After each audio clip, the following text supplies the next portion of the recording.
The engine's warm.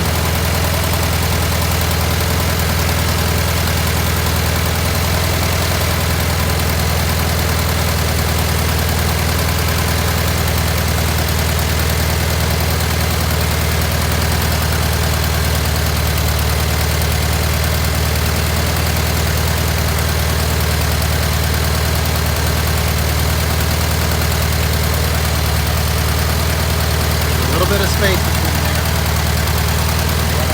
Under here.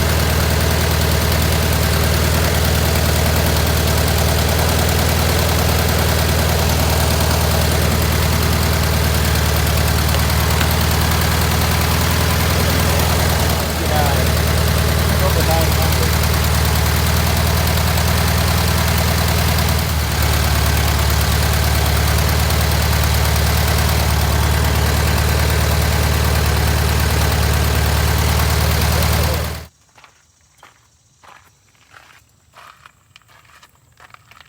It really seems extra hot back here.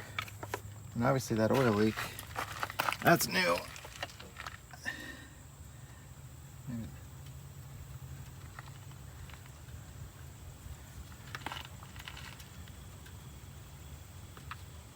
$188 on the block.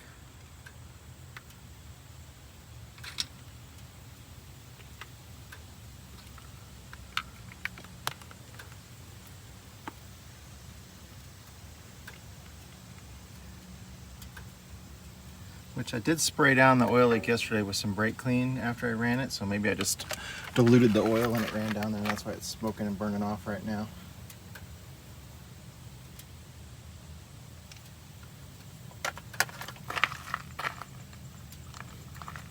So make sure I got it warmed up where this choke isn't on at all, and then I made sure that there's a gap between there. It was 880 something the last time I did it. That's about as close as I'm going to get right now. I wonder if there's a way to know for sure that that fan is working in the back. I'm used to hearing a noise from it that I don't hear right now. So I wonder if I would think it would make a racket if it came apart. I definitely have a problem with this seal here. It's gone. And obviously that's an overheating issue from what I just learned. I wasn't aware of that. I think I got to pull the engine to replace that, so maybe I can come up with some kind of a temporary fix until I can order those seals. But it's definitely warm back in here. All right, so investigating a few things. The flaps, whatever they're called, dampers or whatever that are inside the fan housing, they're not there. That's all missing. There is no thermostat mounted on here. Both sides are missing. I can see the empty holes for the mounting where they normally go. So I don't have the little dampers in there, or flaps, whatever they're called. And then the thermostat on this side, on the bottom, there's no such thing. There's no lever that goes up to the top. All that is missing. I have ordered the new rubber to go in here where you can see it's all rotted out around the engine. And I ordered the deck lid seal and new distributor. It's going to be an electronic one. I ordered a new coil, the Bosch one. I'll just keep that one as a spare. I ordered new plug wires. I can't remember what else I ordered, but a whole bunch of different little things. Just new CV boots. The CV boot on this side is torn. I replaced the two on this side last year, but I went ahead and ordered 4 just so I have them, but I'll do both of them on this side at the same time.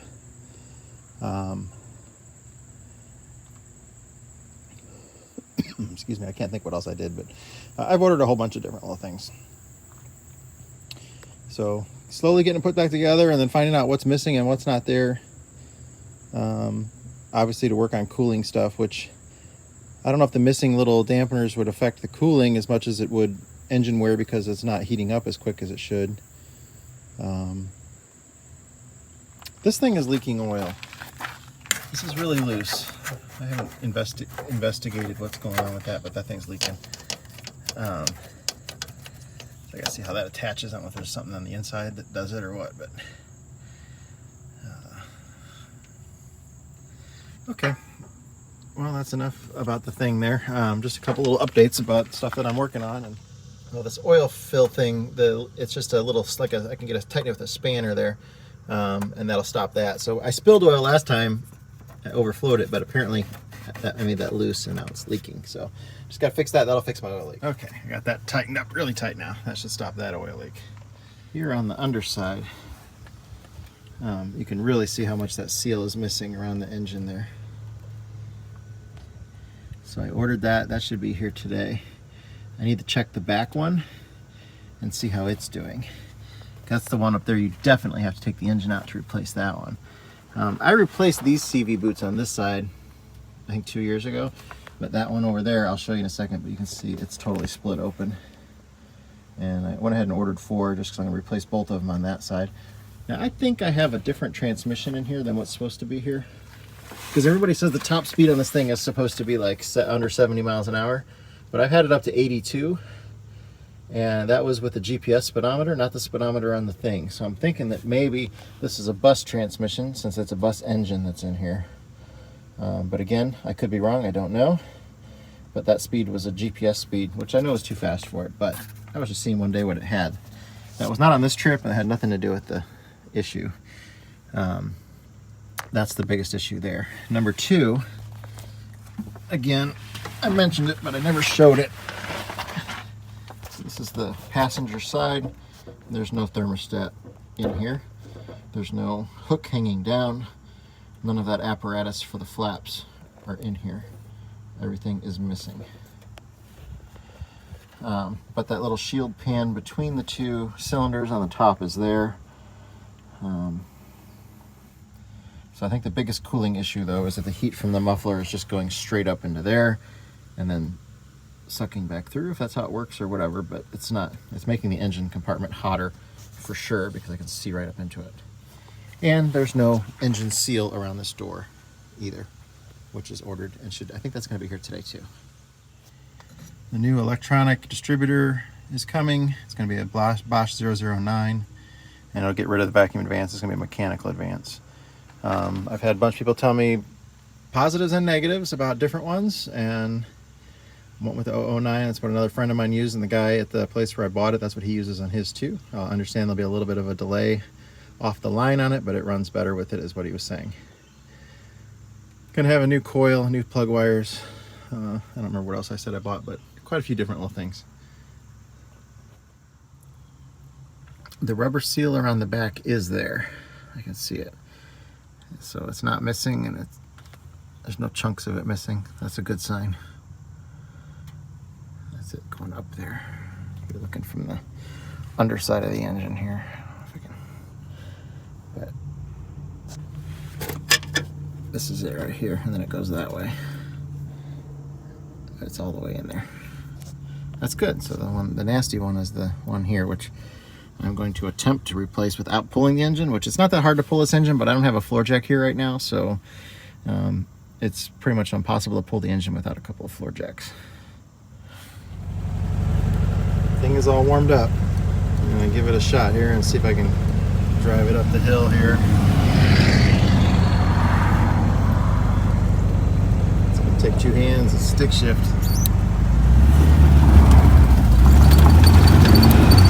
Easier on the corner. Some on the tires and second on the gravel, of course. I could go to 3rd here, but I'm going to lose it on the hill.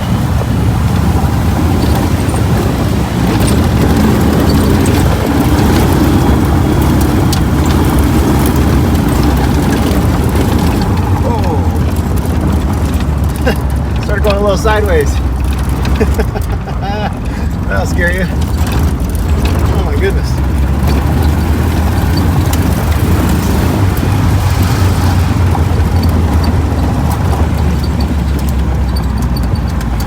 Loose gravel.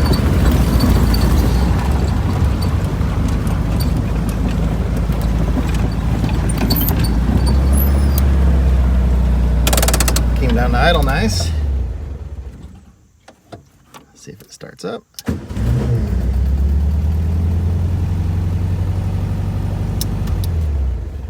Alright, this engine is hot. I just drove it up the hill. I'm going to check the cylinder head temperature there. 229, 238. That's kind of right at the head. So it looks like it's somewhere around 240. Don't know what it's supposed to be. Let's check the actual fins. Those are much cooler. The block. Check the sump on the bottom. Check the head on the other side and see. Doesn't seem like I've lost any performance on the car after, but I assume the problem is that I overheated it from everything that I've been reading. So, all right, what the hell is that? 240 at the head again. That's about the same as the other side. What was the other side? Like 130 or 238.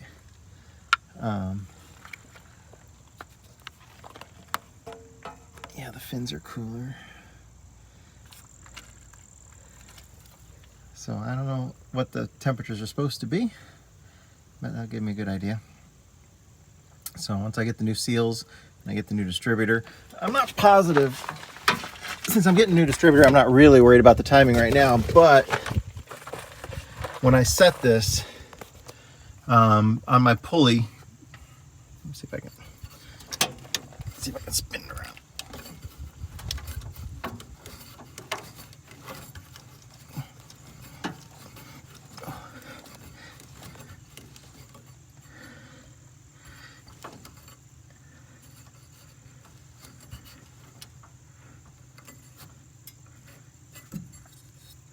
So I've got this notch here, which should be top dead center, and I set my timing to the first notch next to it.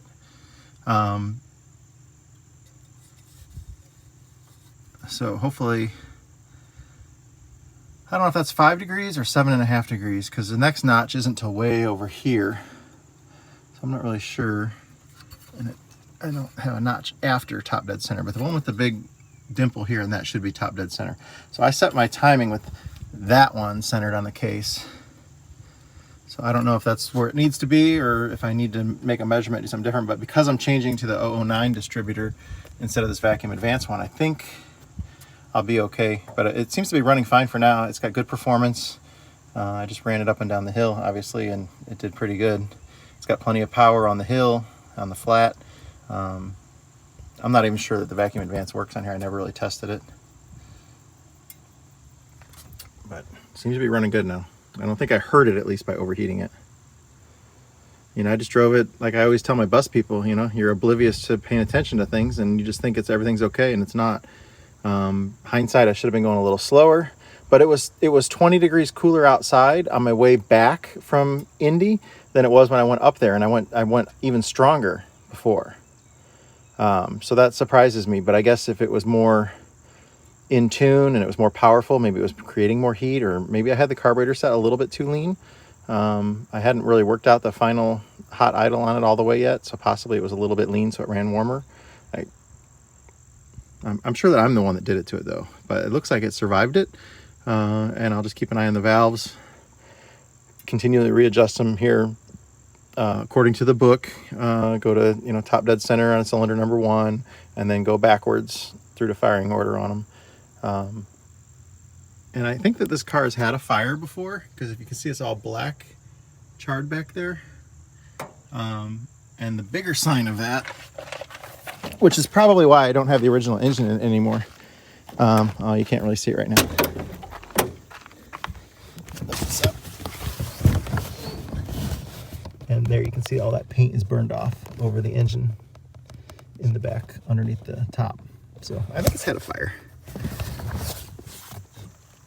So anyways, I'll get the new parts. Maybe I can monitor the engine temperatures, but I'll take it a little easier on her. And